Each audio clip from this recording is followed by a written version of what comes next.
Energy control skill. Leadership is the ability to influence the energy of others without adapting to the energy of the environment when entering a room. Think about it. Everyone in a room is slightly nervous. Some are buried in their phones. Some are lost in thought.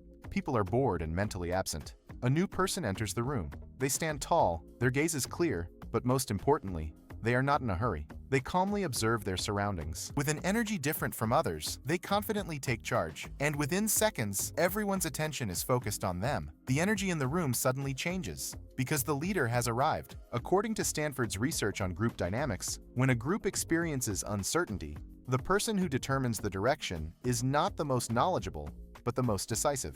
And decisiveness begins with presence. The next time you find yourself in a crowded environment, spend the first few seconds observing the environment.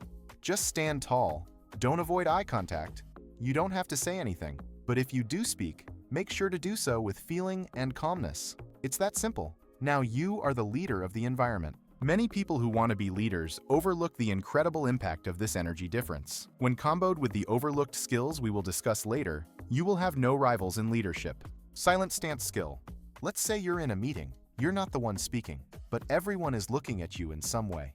Why do you think that is? Let me tell you, you can be a leader without speaking, because your body says much more than your words, and what it says is much more reliable. Looking like a leader is not about wearing a suit or standing at a podium. Standing up straight, maintaining eye contact, avoiding unnecessary fidgeting, and projecting a calm demeanor. Research conducted by Stanford University on body language shows that simply standing up straight can increase the perception of authority and trustworthiness in others by 45%. This is an incredibly high figure that should not be underestimated. So leadership often begins without saying a word. When you enter a crowded environment, spend the first few minutes focusing on your body language. Feel your feet on the ground, align your shoulders.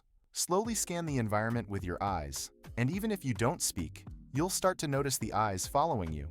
If you've tried this before, write about its effect in the comments to inspire others.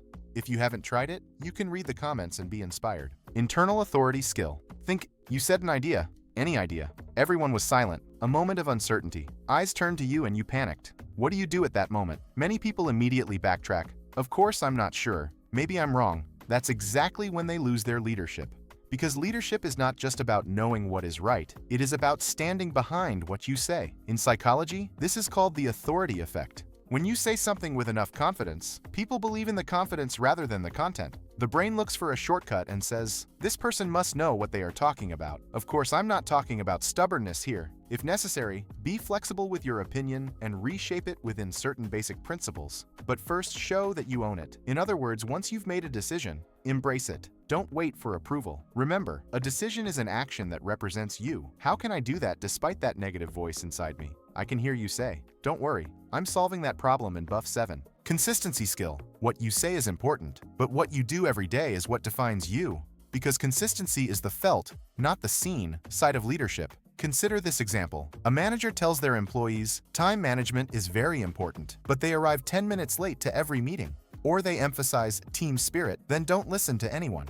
Here, it's not the words of leadership that speak, but the contradiction in behavior. People pay more attention to what leaders are consistent with than what they say. Consistency builds silent trust, and this trust creates a space over time. There, what you say is automatically taken seriously because you're already living it. Try to keep the promises you make to yourself, no matter how small they may be in your daily life. If you said you would get up early tomorrow morning, get up. If you said you would take notes, take them. These small actions may not be visible to others, but they are the most powerful system that nurtures your leadership. And when you start to see yourself as a leader, people will begin to follow in your footsteps. You can start by subscribing to this unique channel on leadership and self-confidence after you say, I will subscribe to this channel. Eye contact skill. Think of the last time you looked someone in the eye without looking away. How did you feel? If you really didn't look away, you probably felt power and self-confidence. Most people avoid eye contact because it feels like being exposed. We feel like our presence is being seen. And if we're uncomfortable with our presence, this makes us uncomfortable. Leaders, however, choose to be seen at this very moment. Eye contact has been both a threat and a sign of trust throughout history. According to social psychology research, 4 seconds of uninterrupted eye contact with another person activates the brain's trust center. The connection a leader can establish just with their eyes is sometimes more effective than hours of conversation. Therefore, in social settings, make eye contact before speaking. Keep your head slightly raised while walking. Don't let your eyes wander, especially when you take on responsibility. Use your gaze to say, "I'm here." You will see how this small gesture makes you more charismatic and influential when you learn the silent persuasion skill in point 8. Emotional map skill. If you are the first to notice changes in the mood of the room, you are a natural leader. Leadership is not about giving directions, but about sensing the direction of those behind you and being able to intervene. You are in a meeting with a team. Everyone is talking, but one person is silent. There is tension on their face, and their legs are shaking from stress. Most people continue without noticing this. But if you think, this person doesn't look well, maybe they need support, and take action. This empathetic awareness naturally puts you ahead. According to psychologist Daniel Goleman's research on emotional intelligence, the more developed this skill is in team leaders, the more team loyalty and productivity increase, because people want to be where they feel understood. In social settings, read their expressions, not their words. Even if someone seems overly cheerful, try to understand the emotion behind it. Even noticing a change in someone's tone of voice can make a big difference. Silent guidance skill. True leadership begins when you can guide without speaking. There's a big difference between saying, "Hey guys, look over there," and gently raising your eyebrows and calmly pointing in that direction with your head. People are more inclined to obey silent guidance. It feels safer. Social psychology defines this as influence-based guidance. People are more inclined to take action when they feel confident, not under pressure. Silence and calmness bring confidence. Gaining confidence brings leadership. Being part of a community is one thing, but being the person the community looks up to is another. So in your next interaction, try to command the space with your behavior alone. Be clear when making decisions. Be attentive when listening. Be calm when acting. Managing inner voice skill. Leadership begins with establishing authority in your own mind. But if your inner voice is constantly sabotaging you, you cannot establish leadership outside. Think about it. You are about to give a presentation. You are struggling with these thoughts. I'm definitely going to make a mistake. There are people better than me. I wish someone else had done this job. This voice, which negatively influences your life, often speaks in an exaggeratedly negative manner. And according to cognitive behavioral therapy, these inner dialogues can be reprogrammed.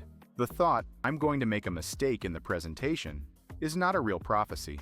You can ask this thought the following question: is this really certain? What is the evidence? The answer usually surprises you. Leaders don't fight this inner voice, so notice some of the sentences you say to yourself during the day. And if it's judgmental, rewrite it by showing yourself the same kindness you'd show someone else. Instead of "I'm inadequate," just saying "I'm struggling, but this is part of my growth" is enough. You can also watch the video where I explain this amazing technique, which forms the foundation of both leadership and self-confidence, along with all the other self-confidence boosters. Now go and lead people.